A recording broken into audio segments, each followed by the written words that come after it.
Hello everyone, welcome back to my channel. I am Srimay Vijay Bhavi, a NEET 2025 survivor, coming up with a new series on my channel that is notes making series. So this is the part 1 of the video. तो आज हम सीखेंगे कि कैसे physics के note सबसे सटीक और सबसे अच्छे बनाया जाए. ये सारे नोट्स मैंने खुद अपने प्रिपरेशन के टाइम में यूज़ किए थे एंड ये मुझे बहुत यूज़फुल हुए थे. वो सारे ट्रिक्स मैं आपको शेयर करूँगी. ये सीरीज़ में होंगे total 4 videos. First physics, chemistry and then bio के 2 वीडियोस बनेंगे. एक होगा फिजियोलॉजी वाला पार्ट, ह्यूमन फिजियो, और दूसरा होगा बाकी सारे बचे हुए चैप्टर्स के. So let us dive into this video and start how to make physics notes. तो आपको मेरे नोट्स बाजू में दिखेंगे and I will be explaining कि मैंने कौन से ट्रिक्स यूज़ किए थे that made my notes perfect notes ever. So ये सारे चीज़ें हैं जो आप अपनी तरीके से यूज़ कर सकते हैं. ये जो कॉमन पॉइंट्स मैं बताऊंगी. फर्स्ट इज़ आपको एक पेपर चूज़ करना है. वो पेपर कितना भी लेंथ का हो सकता है. मैंने ये छोटा सा पेपर यूज़ किया था, तो या आप A4 साइज़ का पेपर भी यूज़ कर सकते हो. Next is part the page into parts. तो ये मैंने इस पेज को मैंने 3 पार्ट्स में डिवाइड कर लिया है already to understand the flow and थोड़े थोड़े इंपॉर्टेंट जो चीज़ें हैं उनको मैं सेग्रीगेट कर पाऊँ अच्छे से. नेक्स्ट इज़ सबसे ज़्यादा इम्पॉर्टेंट जो है, इस पेज को आपको जैसे डिवाइड करना है वैसे डिवाइड कर सकते हो. जैसे अगर आपको बॉक्सेस में करना है, लाइन निकालनी है, हॉरिजॉन्टल चाहिए, वर्टिकल चाहिए, कैसे भी हो. Next is write what things you are including. जैसे अगर आप देख सकते हो तो मैंने वहाँ पे क्लियरली लिखा है मेरे नोट्स में कि वो मेरे NCERT प्लस जो मैं क्लास में लिखती हूँ नोट्स, वो सबका कॉम्बिनेशन है. मतलब आपको जब भी आप देखो ना, पढ़ो, तो आपको लगे कि भाई मैंने दोनों भी ऐड किया है. So this notes is enough for me. क्योंकि कभी कभी क्या करते हैं बच्चे, कभी कभी NCERT के अलग नोट्स निकालते हैं, अपने खुद के नोट्स अलग निकालते हैं. तो वैसे तो मैं ऐसे करती थी ताकि मुझे पता चले कि मैंने इसमें क्या क्या इंक्लूड किया है, क्या मुझे नोट्स पढ़ने की ज़रूरत है, क्या इसके बाद मुझे NCERT पढ़ने की ज़रूरत है. सो get your requirements clear. Next is use NCERT, add your class notes. अभी इसमें क्या करना है, आपको एक साइड पे अपनी फिजिक्स की NCERT रखनी है और एक साइड पे आप अपनी टीचर ने दिए हुए नोट्स रखने हैं और आपको पेपर आपके बीच में रखना है.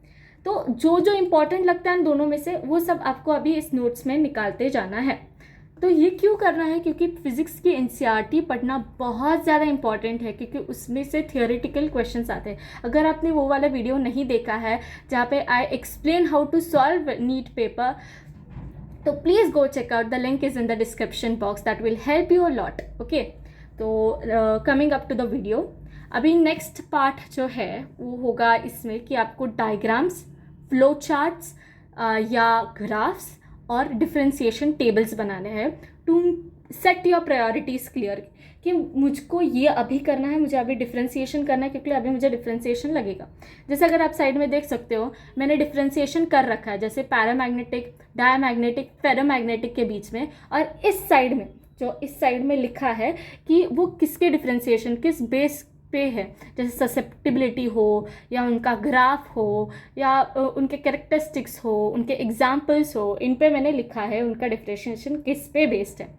नेक्स्ट है ग्राफ्स कैसे यूज़ किए थे मैंने. जैसे आप देख सकते हो यहाँ पे इलेक्ट्रिक फील्ड और चार्जेस में मैंने यहाँ पे ग्राफ्स यूज़ किए हैं. जैसे electric field in a sphere inside to outside कैसे डिफ़र करता है उसका ग्राफ, ताकि आपको जल्दी से फॉर्मूला तक क्लिक हो जाए वो कैसे, कौन सा फॉर्मूला था, कौन सा ग्राफ था. क्योंकि ग्राफ बेस्ड क्वेश्चंस भी आते हैं एग्जाम्स में. तो और बाद में है आपको 2 पेन यूज़ करने हैं इसमें. ओके, ये सबसे इम्पॉर्टेंट चीज़ थी. सबसे 2 इम्पॉर्टेंट पेन यूज़ करना है जो आपको लगता है कौन से कलर के हो, डजेंट मैटर. मैंने यहाँ पे ब्लू और रेड पेन यूज़ किया है. टॉपिक को आपको एक डार्कर पेन से लिखना है, जैसे मैं रेड से लिखती थी और बाकी कंटेंट में ब्लू से लिखती थी. अगर मुझे कोई फॉर्मूला इंपॉर्टेंट लगे तो मैं उसको सीधा बॉक्स कर देती थी with the red pen so that it clicks immediately to my eyes. Next is mention all important cases और questions into the paper, into your short notes. जैसे कभी कभी ना एक यूनिक क्वेश्चन आ जाता है. जैसे यहाँ पे देख सकते हो मैग्नेटिक इफेक्ट में एक क्वेश्चन था जो ऐसा लूप होता था, एक से एंटर हो रहा है एक वायर और दूसरी जगह से वो एग्जिट कर रहा है, उसमें मैग्नेटिक फील्ड कितनी होगी. तो उसका आंसर था 0. उसका डेरिवेशन लिखने की कोई ज़रूरत नहीं है क्योंकि वो डेरिवेशन नहीं पूछ रहा है आपको. एक MCQ फॉर्म है कि भाई फर्स्ट सेकंड थर्ड क्या है, 0 है, कुछ है नहीं. तो सीधा डायरेक्टली अपने को बस लिखना है कि वो ज़ीरो है। क्वेश्चंस भी इंक्लूड करने को ट्राई करो उसमें, या स्पेशल केसेस जो आपको पढ़ाते समय बताया हो, क्योंकि ये क्वेश्चंस बहुत बार रिपीट होते हैं, ये टाइप के क्वेश्चंस आते हैं। नेक्स्ट इज, जब भी आप फॉर्मूला लिख रहे हो ना तो छोटू सा डेरिवेशन भी लिख लेना, क्योंकि अगर मेरे पास ये डेरिवेशन हो तो आपको पता चल जाता है ये कैसे निकाला है, क्योंकि डेरिवेशन से भी क्वेश्चंस पूछते हैं। जैसे नीट 2025 में उस डेरिवेशन से रिलेशन निकालने को बोला था, वो क्वेश्चन भी आपको मैं दिखा दूंगी। इसमें आपको यूज़ करना पड़ता है कि मुझको डेरिवेशन करने के लिए ये वैल्यूज़ लगेंगे, ये वैल्यूज़ लगेंगे, मैंने उससे यूज़ किया था। उसकी वजह से छोटू सा डेरिवेशन भी लिख लेना है, जैसे मैंने यहाँ पे लिख लिया है। आप देख सकते हो इसमें मैग्नेटिक फोर्स में कि P V perpendicular to B जब होता है, तब स्पीड जो परपेंडिकुलर टू मैग्नेटिक फील्ड होती है तब सर्कुलर पाथ फॉलो होता है, और उस पर बेस वो सारी वैल्यूज़, टी की वैल्यू क्या है, टाइम पीरियड क्या है, उसमें रेडियस कितना होगा, उन सब का छोटे छोटे सा डेरिवेशन निकाल के रखा है। तो ये आपको उस टाइम एग्जाम में यूज़ होगा, क्योंकि आपको डायरेक्टली नहीं पूछते हैं कि इसका आंसर बताओ जो आपको लिख के दिया है स्पून फीड के। अगर जैसे 25 को देखा जाए तो आपको खुद निकालना पड़ेगा, आपको खुद डिराइव करना पड़ेगा। तो आपको pहले पता होना चाहिए कि कैसे डेरिवेशन करते हैं, कौन से वैल्यूज़ लाते हैं डेरिवेशन में। Next is right notes for important points. जैसे अगर आपने देखा है कि यहाँ पे मैंने लिखा है, जैसे आप देख सकते हो यहाँ पे वो वाला, जैसे मैंने बोला लूप वाले क्वेश्चन में मैंने लिखा है कि नोट, इस केस में ये होता है। तो अगर आपको कोई लगे कि ये लाइन इंपॉर्टेंट है, उसको इधर रेड पेन से लिख लेना है।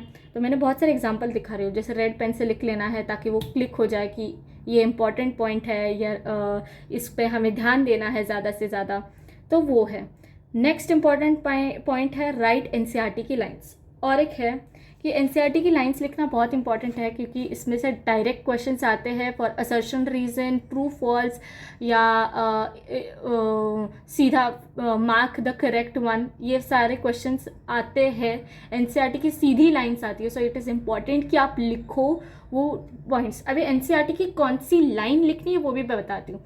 जहाँ पे ब्लैक कलर लिखा हो, वो जो ब्लैक कलर का ऐसा टॉपिक लिखा है उसके बीच में छोटा सा पार्ट लिखा है, उसको सीधा कंसाइज कर लो, अपने शब्द में लिख दो और अपने नोट्स में उतार दो। या कोई एक ब्लैक लाइन लिखे वो सीधा का सीधा फुल टू फुल कॉपी करो, क्योंकि पेपर्स में ये डायरेक्ट, मतलब जो कोचिंग क्लासेस वाले होते हैं वो भी और अगर हम कहें तो एनटीए वाले भी डायरेक्टली वो पेपर्स में डालते हैं। यहाँ पे अभी बच्चों की तरह आपको नेक्स्ट पॉइंट यह है कि आपको बच्चों की तरह डिक्रीज का स्पेलिंग DECREASE नहीं लिखना है, इंक्रीज नहीं लिखना है। पैरेलल, एंटी पैरेलल, इसके लिए छोटे छोटे साइंस यूज़ करना सीख लो, जैसे इंक्रीज वाला साइन, डिक्रीज वाला साइन, पैरेलल, एंटी पैरेलल, ये सारे साइंस यूज़ करो ताकि ना आपको जल्दी से आपको दिखे, समझे। कि हमारी कभी कभी विजुअल मेमोरी बहुत अच्छी हो जाती है, तो हमने पढ़ लिया ना वो, तो हमको याद आ जाता है कि हाँ हमने वैसा इंक्रीज़ किया था, वो वैसा डिक्रीज़ किया था, तो आपको रिलेशन भी इजीली क्लिक होना शुरू हो जाता है। सो ये सब बात है जब आप नोट्स और एनसीईआरटी को साथ में लिख के, ये सब आप कब करोगे जब आपने एनसीईआरटी पढ़ लिया, अपने नोट्स पढ़ लिया, अपने टीचर्स के दिए हुए, आपके कॉन्सेप्ट्स क्लियर है। अभी जब आप पेपर अटेम्प्ट करने को जाते हो, बाय चांस अगर कोई भी क्वेश्चन आपका गलत जाए, वो एक नया क्वेश्चन था जो आपने कभी नहीं देखा था, तो उस क्वेश्चन को आपको अपने नोट्स में लिखना है, ताकि नेक्स्ट टाइम जो अगर आप वो क्वेश्चन अटेम्प्ट करो तो कोई गलती ना करो। ओके, तो वो सारे क्वेश्चंस को भी नोट डाउन करना है। ये काइंड ऑफ एरर एनालिसिस भी हो जाता है, ताकि आपको पता चले कि ये मैंने क्वेश्चन था, यहाँ पे मैंने गलती की थी और ये मुझे सुधारनी है। If you have time, last point is if you have time, please make a derivation का अलग पेज। ये वाला मैंने डेरिवेशन पेज निकाला था, मैं आपको यहाँ पे भी डिस्प्ले कर दूँगी। यहाँ पे मैंने डेरिवेशंस निकाल लिए थे, ये क्योंकि मुझे बोर्ड्स के लिए भी यूज़फुल हुए थे और मुझे नीट के लिए भी यूज़फुल हुए थे कि डेरिवेशन करते। मैंने पहले बताया था छोटा छोटा डेरिवेशन के 2-3 पॉइंट्स लिख लो, पर अगर वो बड़े बड़े डेरिवेशन होना, एक बार बस जस्ट वंस वो एक पेपर पे उतार दो, लिख लो, ताकि आपको क्लियर हो जाए कि भाई डेरिवेशन करना कैसे है, उसके पॉइंट्स कैसे है, उसके बीच में अगर बीच में का आंसर पूछ ले तो बीच में का आंसर ये होगा, उसका लास्ट का पूछे तो ये होगा, या उसका फॉर्मूला पूछे तो ये होगा, क्योंकि बस एक डेरिवेशन से भी अनेकों 100 प्रकार के क्वेश्चंस बन सकते हैं। ओके, तो ये था मेरे फिज़िक्स का पार्ट कि फ़िज़िक्स में कैसे different types of questions attempt करके आप अपने नोट्स भी बना सकते हो, या उसको अटेम्प्ट करने से पहले भी नोट्स बना सकते हो। अगर आपको मॉड्यूल में भी कोई ऐसे क्वेश्चंस दिखे जो ऐसा यूनिक लगे, या ऐसा लगे कि ये पेपर्स में आ सकते हैं, इनकी फ्रीक्वेंसी बहुत ज़्यादा है, ये यूनिक टाइप के क्वेश्चन है, उसको भी आप अपने शॉर्ट नोट्स में डाल सकते हो। डिस्क्लेमर, ये सारे जो नोट्स मैंने बनाए हैं ये मेरे हिसाब से मैंने बनाया है। जैसे मैंने अपनी हैंड राइटिंग छोटी कर दी थी, मैंने 2 लाइन्स के बीच में 2 सेंटेंसेस लिख लिए थे, तो ये ऐसे मैं लिखती थी। मुझे ऐसा लिखना पसंद था, मुझे एक ही पेज पे अपने सारे नोट्स पसंद थे। It comes to your convenience कि आपको कैसे लिखना है ये नोट्स, आपको 2 पेज में लिखना है, 1 पेज में लिखना है, कितना थियोरी लिखना है। थियोरी भी लिखना इंपॉर्टेंट है फिजिक्स में, आपको फॉर्मूलाज भी लिखना इंपॉर्टेंट है। Now coming up with the last part of the section, that is PTR, points to remember. तो इस पॉइंट्स टू रिमेंबर में आपको सारा कंक्लूजन मिल जाएगा इस वीडियो का। पॉइंट नंबर 1, आपको आपके नोट्स को सबसे प्रिसाइज रखना है। Use flow chart, diagrams, graphs.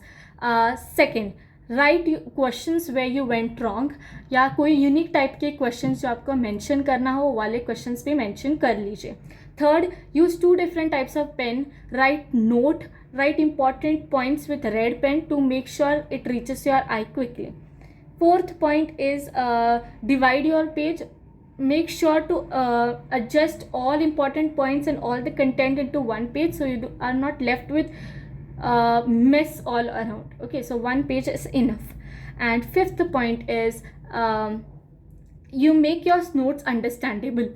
Don't make it so गाचड़ी गुचड़ी, उसको एक ऑर्गेनाइज फॉर्म में आपको सारे नोट्स बनाने हैं टू मेक श्योर दैट आपको ये लॉन्ग लास्टिंग हो। एक अच्छी क्वालिटी के पेपर पे भी लिखना पड़ेगा आपको, क्योंकि आपको ये 2 साल यूज़ करने और एक अच्छी प्लेस पे स्टोर करके रखना है ये सब। जैसे मैंने एक फाइल की थी, उसमें ये सारे नोट्स मैंने स्टोर किए थे।